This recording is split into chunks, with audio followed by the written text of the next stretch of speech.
സജീവിലേക്ക് പോവുകയാണ്, joint council chairman. Sajeev, ഇപ്പോൾ BLOമാർ നാളെ സംസ്ഥാന വ്യാപകമായ പ്രതിഷേധത്തിലേക്ക് കടക്കുകയാണല്ലോ. ഈ ജോലി സമ്മർദ്ദം എന്നുള്ളത് നിങ്ങളത് നേരത്തെ തന്നെ പറയുകയും അതിന്മേൽ നടപടി ആവശ്യപ്പെടുകയും അല്ലെങ്കിൽ ഇളവുകൾ ആവശ്യപ്പെടുകയും ചെയ്തിരുന്നു. ഇപ്പോൾ അനീഷിൻ്റെ കാര്യത്തിൽ അങ്ങനെ ഉണ്ടായി എന്നാണ് കേൾക്കുന്നത്. പക്ഷെ അത് ഒരു തരത്തിലുള്ള ഇളവും നൽകാനാവില്ല എന്നുള്ളതാണല്ലോ. കഴിഞ്ഞ ദിവസം രാഷ്ട്രീയ പാർട്ടികളുമായി ചേർന്ന യോഗത്തിലും കൈമലർത്തി കാണിക്കുകയായിരുന്നു മുഖ്യ തെരഞ്ഞെടുപ്പ് ഓഫീസർ. എന്താണ് നിങ്ങളുടെ മുന്നിലുള്ള വഴി, സജീവ്? ഈ വിഷയത്തിൽ ആദ്യമേ തന്നെ ഈ അനീഷ് ജോർജിൻ്റെ വിയോഗം ആ കുടുംബത്തിനുണ്ടാക്കിയ ദുഃഖം, അതിൽ ഞങ്ങൾ പങ്കാളികളാവുകയാണ്.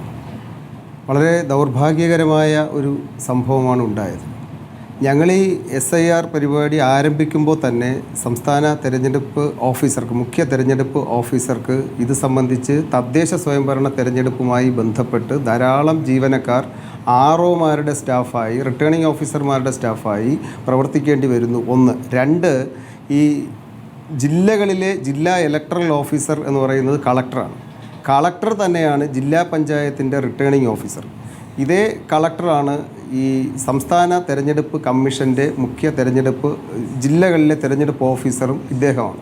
ആ കളക്ടറുടെ കീഴിൽ വില്ലേജ് ഓഫീസുകൾ വരെ വരുന്ന മുഴുവൻ ജീവനക്കാരും തദ്ദേശ സ്വയംഭരണ തെരഞ്ഞെടുപ്പുമായി ബന്ധപ്പെട്ട് സെക്ടറൽ ഓഫീസർമാർ വരെയുള്ള ചുമതലകൾ നിർവഹിച്ചു വരികയാണ്. അതേ ജീവനക്കാർ ഈ BLOമാരുടെ, ഇപ്പോൾ ഒരു വില്ലേജിലെ SVO എന്ന് പറയുന്നത്, സ്പെഷ്യൽ വില്ലേജ് ഓഫീസർ എന്ന് പറയുന്നത് 10 BLOമാർക്ക് ഒരു സൂപ്പർവൈസറായി കൂടെ പ്രവർത്തിക്കുകയാണ്. ഒരേ സമയം രണ്ട് അധിക ചുമതലകളും അവരുടെ റൂട്ടീൻ ചുമതലകളും നിർവഹിക്കേണ്ടി വരുന്നു എന്നതാണ്. റവന്യൂ വകുപ്പ് ജീവനക്കാർ ഇതിനകത്ത് വലിയ സമ്മർദ്ദമാണ് അനുഭവിക്കുന്നത്.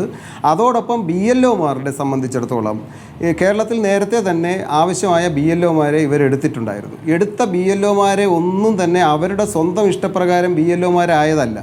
ഇലക്ഷൻ കമ്മീഷൻ അവരുടെ സൗകര്യാർത്ഥം ഓരോരുത്തരെയും BLOമാരാക്കി നിശ്ചയിച്ചിട്ടുണ്ടായിരുന്നു.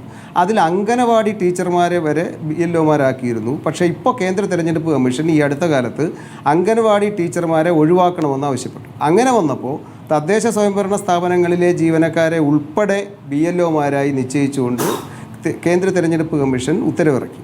അങ്ങനെ നിയോഗിക്കപ്പെട്ട ജീവനക്കാർ റിട്ടേണിംഗ് ഓഫീസർമാരുടെ സ്റ്റാഫായപ്പോൾ സംസ്ഥാന തെരഞ്ഞെടുപ്പ് കമ്മീഷൻ പറഞ്ഞു അവരെ BLOമാരായി ജോലി ചെയ്യാൻ കഴിയില്ല. സംസ്ഥാന തെരഞ്ഞെടുപ്പ് കമ്മീഷൻ്റെ ജോലിയുമായി ബന്ധപ്പെട്ട് പ്രവർത്തിക്കുന്ന ജീവനക്കാർ BLO ജോലി ചെയ്യരുത് എന്ന് സംസ്ഥാന തെരഞ്ഞെടുപ്പ് കമ്മീഷൻ ഉത്തരവിറക്കുന്നു. കേന്ദ്ര തെരഞ്ഞെടുപ്പ് കമ്മീഷൻ പറയുന്നു 4-ാം തീയതി മുതൽ ഈ BLOമാരെ റിലീവ് ചെയ്ത് ഈ SIRമായി ബന്ധപ്പെട്ട ജോലി മാത്രം ചെയ്യണം എന്ന് പറയുന്ന ഒരു പ്രതിസന്ധി വന്നു. അപ്പോൾ ഈ ജില്ലാ കളക്ടർമാർ ചെയ്തത് എന്താണെന്ന് വെച്ചാൽ ഈ ROമാരുടെ സ്റ്റാഫിനെ BLO ഡ്യൂട്ടിയിൽ നിന്ന് ഒഴിവാക്കി. എന്നിട്ട് പുതിയ കുറേ ജീവനക്കാരെ BLOമാരായി നിശ്ചയിച്ചു. അവർക്ക് ആർക്കും പരിശീലനം കിട്ടിയിട്ടില്ല. ഞാൻ മനസ്സിലാക്കുന്നത് അനീഷ് ജോർജ് എന്ന് പറയുന്ന ജീവനക്കാരൻ, അതെ ഈ അനീഷ് ജോർജ് എന്ന് പറയുന്ന ജീവനക്കാരൻ ഈ രണ്ടാമത് ചേർക്കപ്പെട്ട, ഈ അടുത്ത കാലത്ത് അംഗനവാടി ടീച്ചർമാരെയും കൂടെ ഒഴിവാക്കിയപ്പോൾ ചേർക്കപ്പെട്ട BLOയാണ്. അതുകൊണ്ട് തന്നെ അയാൾക്ക് ആവശ്യമായ ഒരു പ്രായോഗിക പരിശീലനവും ഇത് നൽകിയിട്ടുണ്ടായിരുന്നില്ല. ഒന്ന്. രണ്ട്, ഇതിനകത്തുള്ള പ്രശ്നം ഈ 4-ാം തീയതി മുതൽ ഇത് തുടങ്ങുമ്പോൾ കേന്ദ്ര തെരഞ്ഞെടുപ്പ് കമ്മീഷൻ്റെ ഈ പ്രിൻ്റഡ് ഫോം ഒരു വീട്ടിൽ, അതും കൂടെ മനസ്സിലാക്കണം, ഒരു ബൂത്ത് എന്ന് പറയുന്നത് ഏകദേശം 750 മുതൽ 1450 വരെ വോട്ടർമാർ ഉൾപ്പെടുന്ന ബൂത്തുണ്ട്. നമുക്കൊരു ബൂത്ത് ശരാശരി 1200 വോട്ടർമാരെന്ന് നിശ്ചയിച്ചുള്ളൂ. അങ്ങനെയാണെങ്കിൽ പോലും ഒരു ബൂത്തിലെ 300 ആളുകൾക്ക് ഒരു ദിവസം ഫോം കൊടുക്കണം എന്നിവർ നിശ്ചയിക്കുന്നു. അത് 4-ാം തീയതി ഇവർ VIPകളെയെല്ലാം കളക്ടർമാരുടെ നേതൃത്വത്തിൽ പോയി കണ്ടുകൊണ്ട് മാധ്യമ വാർത്തയുണ്ടാക്കുന്നു. 5-ാം തീയതി മുതൽ 300 ഫോറം ഇവർ കൊണ്ടുപോയി വീടുകളിൽ വിതരണം ചെയ്യണം എന്ന് നിശ്ചയിക്കുകയാണ്. അങ്ങനെ വിതരണം ചെയ്യാൻ കൊടുത്ത ഫോറം പരിശോധിച്ചപ്പോൾ ഒരു വീട്ടിലെ 5 വോട്ടുണ്ടെങ്കിൽ ഒരാളുടെ ഫോമായിരിക്കും ആദ്യ ദിവസം പ്രിൻ്റ് ചെയ്ത് കിട്ടിയത്. അപ്പോൾ അങ്ങനെ കിട്ടിയിട്ടില്ല. അപ്പോൾ എന്നാൽ പോലും ഇവർ ആ വീട്ടിൽ പോകേണ്ടി വരുന്നു. രണ്ടാമത് ബാക്കി ഫോറം കൊടുക്കാൻ വീണ്ടും ഇവർ പോകേണ്ടി വരുന്നു എന്ന് പറഞ്ഞാൽ ഫോറം വിതരണം ചെയ്യാൻ ഈ ഫോം കൊടുക്കുന്നു. അപ്പോൾ തന്നെ അത് ഫില്ല് ചെയ്ത് വാങ്ങിയല്ലോ, അത് ഫില്ല് ചെയ്ത് പിന്നെ വാങ്ങാൻ വീണ്ടും പോകണം, അങ്ങനെയാണോ? അല്ല അപ്പോൾ ഫില്ല് ചെയ്യാൻ ഇല്ല, വീണ്ടും പോകണം. അപ്പോൾ ഇത് ഫോറം കൊടുക്കാൻ വേണ്ടി മാത്രം 3 പ്രാവശ്യം പോയ BLOമാർ ഞങ്ങളെ വിളിച്ചിട്ടുണ്ട്. ഇങ്ങനെ ഞങ്ങൾക്ക് പോകേണ്ടി വരുന്നു. അപ്പോൾ ഇവർ സാധാരണഗതിയിൽ 4-ാം തീയതി മുതൽ ഡിസംബർ 4 വരെ ഒരു മാസം കൊടുത്താൽ ഇവർക്ക് സൗകര്യപ്രദമായി ഈ ഫോറം എല്ലാം കൂടെ എടുത്ത് ഓരോ വീട്ടിലതും ഇവരെ അടുക്കി ആ ക്രമം അനുസരിച്ച് കൊടുക്കാൻ ഇവരെ അനുവദിച്ചിരുന്നുവെങ്കിൽ ഇത്രയേറെ ഭീകരമാവില്ലായിരുന്നു. പക്ഷേ അങ്ങനെ ആയിരുന്നില്ല. മറിച്ച് ഈ ഫോറം എല്ലാം തന്നെ അടിച്ചു വന്നത് 9-ാം തീയതി ഞായറാഴ്ചയാണ്. ചീഫ് ഇലക്ടറൽ ഓഫീസർ നിഷേധിക്കുമെങ്കിൽ നിഷേധിക്കട്ടെ. 9-ാം തീയതി ഞായറാഴ്ചയാണ് കേരളത്തിലെ വോട്ടർമാരുടെ മുഴുവൻ പ്രിൻ്റഡ് ഫോറവും ജില്ലാ കേന്ദ്രങ്ങളിലെത്തിയത്. അവിടെ നിന്ന് ഇത് ഓരോ വില്ലേജുകളിലെത്തിച്ച് അവിടെ നിന്ന് ഇത് ഇവർ BLOമാർ കളക്ട് ചെയ്ത് കൊണ്ടുപോകണം. ആകെ ഇവർ ചെയ്ത സഹായം ഈ ചില BLOമാർക്ക് രണ്ടാമത് വന്ന ഫോറം അവരുടെ വീടുകളിൽ എത്തിച്ചിട്ടുണ്ട് എന്നാണ് ഇവരിപ്പോൾ പറയുന്ന ഒരു സഹായം എന്ന് പറയുന്നത്. ഈ 300 ഫോറം എന്ന് പറഞ്ഞാൽ അതിൻ്റെ 2 കോപ്പി, അപ്പോൾ 600 ഫോറമായി. പിന്നെ ഒരു ഡിക്ലറേഷൻ, അങ്ങനെ 900 ഫോറം രാവിലെ എടുത്തുകൊണ്ട് ഇയാളുടെ ഈ ഡാറ്റ എൻട്രി ചെയ്യാനുള്ള മൊബൈൽ ഫോൺ ഉൾപ്പെടെ ഇദ്ദേഹം ഒരറ്റത്ത് നിന്ന് നടക്കുകയാണ്. ഒരു വാർഡിൽ, ഒരു ബൂത്തിൽ. ഇതെത്ര പ്രായോഗികമാണ്?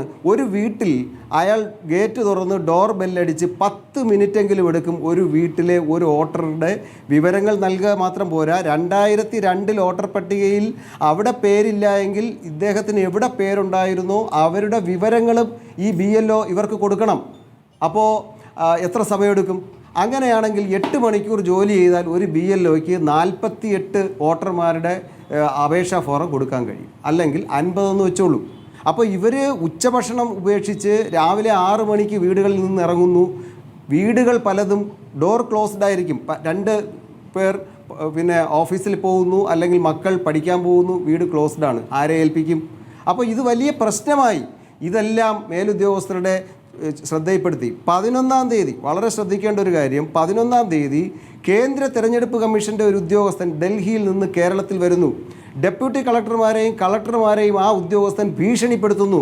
അദ്ദേഹം പറഞ്ഞത്, ഇത് നിങ്ങൾ ചെയ്തില്ലെങ്കിൽ നിങ്ങളുടെ പേരിൽ FIR ഇട്ട് ക്രിമിനൽ കേസെടുക്കും.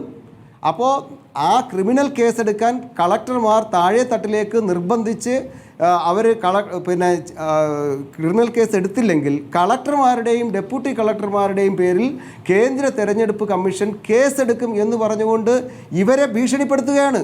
ഇവരെ ഭീഷണിപ്പെടുത്തി എന്ന് മാത്രമല്ല, ഇവരൊരു പെർസെൻറ്റേജ് എടുത്ത് പരിശോധിക്കുന്നത് എങ്ങനെയാണെന്ന് അറിയുമോ? ഇവർ പെർസെൻറ്റേജ് എടുക്കുന്നത് കാസർഗോഡ് ജില്ല വോട്ടർമാർ കുറവാണ്, വയനാട് ജില്ല വോട്ടർമാർ കുറവാണ്. ഈ ജില്ലകളിൽ ചിലപ്പോൾ കൂടുതൽ എണ്ണം, ഇപ്പോൾ 750 ബൂത്തുള്ള ഒരു BLO 3 ദിവസം കൊണ്ട് ഇത് മുഴുവൻ കൊടുത്തു തീർന്നിട്ടുണ്ടെങ്കിൽ അയാളുടെ പെർസെൻറ്റേജ് 100 ആണെന്ന് എടുത്ത ശേഷം 1450 വോട്ടർമാരുള്ള ബൂത്തിൽ അയാൾ കൊടുത്തിട്ടുള്ളത് 750 ആണെങ്കിലും അത് 50% എന്നാണ് എടുക്കുക. അപ്പോൾ സ്വാഭാവികമായും BLOമാരെ സമ്മർദ്ദത്തിലാക്കുന്നു. ഇപ്പോൾ നിങ്ങളുടെ റിപ്പോർട്ടർക്ക് ഞാനൊരു കത്ത് അയച്ചു കൊടുത്തിട്ടുണ്ട്. ആലത്തൂരിലുള്ള ഇലക്ട്രൽ ചുമതലയുള്ള ഈ SIRൻ്റെ ചുമതലയുള്ള ഡെപ്യൂട്ടി കളക്ടർ അവിടുത്തെ BLOമാരെ ഭീഷണിപ്പെടുത്തിക്കൊണ്ട് രാത്രിയിലിരുന്ന് പണി ചെയ്ത് ഇത് പൂർത്തിയാക്കി 100% ഇന്നലത്തെ തീയതിക്ക് 15-ാം തീയതി കൊണ്ട് പൂർത്തിയാക്കിയില്ല എങ്കിൽ നിങ്ങളുടെ പേരിൽ നടപടിയെടുക്കും എന്ന് പറഞ്ഞുകൊണ്ട് ഭീഷണിപ്പെടുത്തി കത്തയച്ചു. വല്ലാത്ത സമ്മർദ്ദത്തിലാണ്. നടപടി എന്ന് പറയുമ്പോൾ എന്ത് തരത്തിലുള്ള നടപടിയാണ്? ഒരു കാര്യം കൂടെ പറഞ്ഞോട്ടെ, അത് ഞാൻ അതിലേക്ക് വരാം. അതിനു മുമ്പ് എനിക്ക് ഒരു കാര്യം കൂടെ പറയാനുണ്ട്. ഇതിനേക്കാൾ സമ്മർദ്ദത്തിലാണ് കേരളത്തിലെ റവന്യൂ വകുപ്പിലെ ജീവനക്കാർ.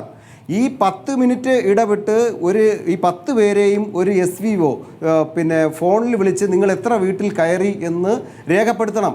ഡെപ്യൂട്ടി കളക്ടർ വരെ ഉള്ളവർക്കുള്ള നിർദ്ദേശം, നിങ്ങൾ നേരിട്ട് BLOയെ ഫോണിൽ വിളിക്കണം. അതേസമയം തന്നെ അവർ തദ്ദേശ സ്വയംഭരണ സ്ഥാപനങ്ങളിലെ ഇലക്ഷൻ്റെ ചുമതലയും ഇതോടൊപ്പം ഈ 14-ാം തീയതി മുതൽ അതിൻ്റെ നാമനിർദ്ദേശ പത്രിക സ്വീകരിക്കണം. 21 വരെ ആ ചുമതല നിർവഹിക്കണം.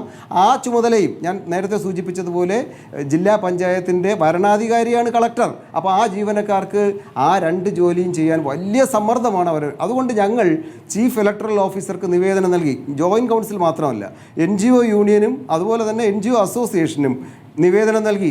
ഇത് 2 തെരഞ്ഞെടുപ്പും ഒരേ സമയം ഈ 2 ജോലികൾ ചെയ്യാൻ കഴിയില്ല. അതുകൊണ്ട് പ്രായോഗികമായ കാര്യം, ഇത് തദ്ദേശ സ്വയംഭരണ തെരഞ്ഞെടുപ്പ് കഴിഞ്ഞ ശേഷം SIRലേക്ക് വരണം. ഒരു ധൃതിയുമില്ലല്ലോ. SIRലേക്ക് അതിനുശേഷം 1 മാസം എടുത്താൽ ഇത് പൂർത്തീകരിക്കാമല്ലോ. അതിലേക്ക് വരണം. അല്ലെങ്കിൽ സംഭവിക്കാൻ പോകുന്നത് ഒരുപാട് പേരുടെ വോട്ട് SIRലൂടെ നഷ്ടമാകാൻ പോവുകയാണ്. അതാണ് കേന്ദ്ര തെരഞ്ഞെടുപ്പ് കമ്മീഷൻ നഷ്ടമായതാണല്ലോ നമ്മൾ ഉദ്ദേശിക്കുന്നത്. ബീഹാറിലും ഞങ്ങൾ ഇത് ചെയ്യാൻ കണ്ടിട്ടുള്ളത്, പോകുന്നത് മറ്റൊരു രൂപത്തിലാണെങ്കിൽ കൂടി. AK അനുരാജിലേക്ക് വരാം, ഇടവേളയ്ക്ക് ശേഷം.